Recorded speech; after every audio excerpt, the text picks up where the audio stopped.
को पाए।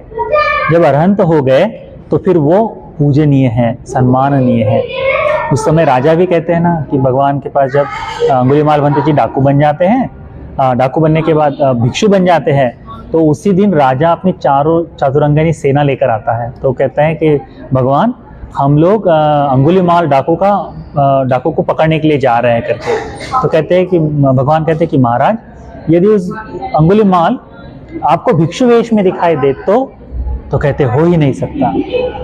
राजा कहते कि हो ही नहीं सकता, पर दिखाई दे तो हम तो उनको हाथ जोड़कर उनको नमन करेंगे, उनको भोजन आदि से चारों प्रत्ययों से उपस्थान करेंगे।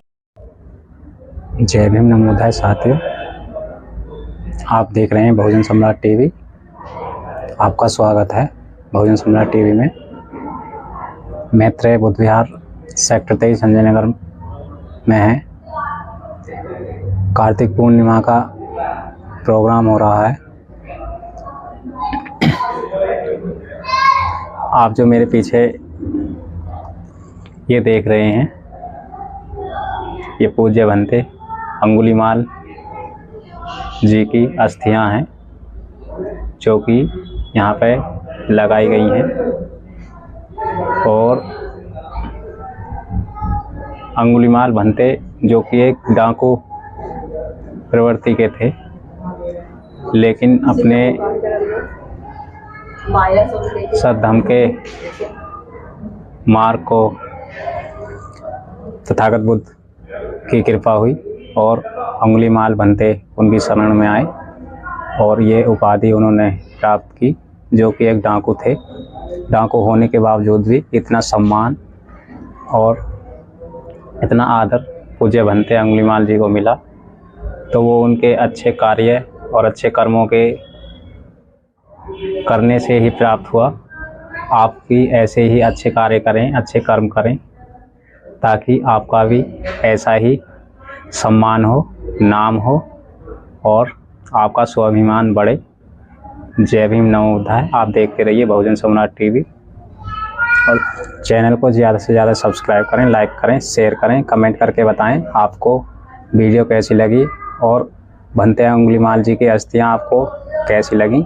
जय भीम नमोधाय। भंते जी जैसे ऊपर भंते अंगुलीमाल जी की अस्थियां लगाई गई हैं, तो जो भंते अंगुलीमाल जी थे वो एक डाकू प्रवृत्ति के थे, लेकिन उनकी अस्थियों को इतना सम्मान वो किस लिए प्राप्त हुआ है, आप बता सकते हैं?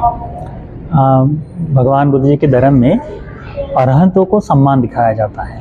तो अंगुलीमाल जब गृहस्थ थे तब डाकू थे। डाकू होने के बाद वह भगवान के समीप आए। भगवान जब उनसे मिलने गए, उनका उस डाकू प्रवृत्ति का दमन किया भगवान बुद्ध जी ने। और दमन करने के बाद जब वो भिक्षु बन गए, तो भिक्षु बनने के बाद भगवान का जो धर्म है, चार आर्य सत्य का, इसको सीख कर अरहत फल को पाए। जब अरहंत हो गए तो फिर वो पूजनीय है, सम्माननीय है। उस समय राजा भी कहते हैं ना कि भगवान के पास जब अंगुलीमाल भंते जी डाकू बन जाते हैं, डाकू बनने के बाद भिक्षु बन जाते हैं, तो उसी दिन राजा अपनी चारों चतुरंगनी सेना लेकर आता है। तो कहते हैं कि भगवान हम लोग अंगुलीमाल डाकू को पकड़ने के लिए जा रहे हैं करके। तो कहते हैं कि भगवान कहते हैं कि महाराज यदि उस अंगुलीमाल आपको भिक्षु वेश में दिखाई दे तो कहते हो ही नहीं सकता।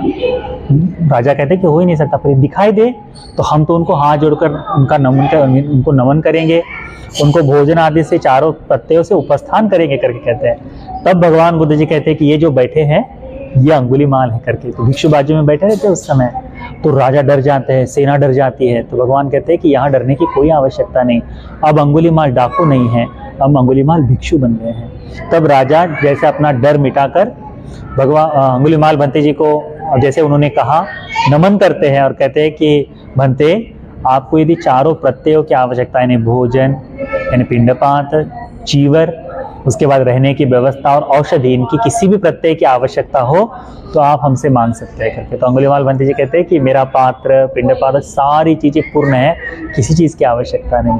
तो ये अंगुलीमाल भंते जी जब भंते बन गए, अरहंत बन गए, तो वो संघ में पूजनीय है। इसीलिए उनकी अस्थियों को इस तरह से गौरव किया जाता है, पूजा की जाती है, सत्कार दिखाया जाता है। ठीक है।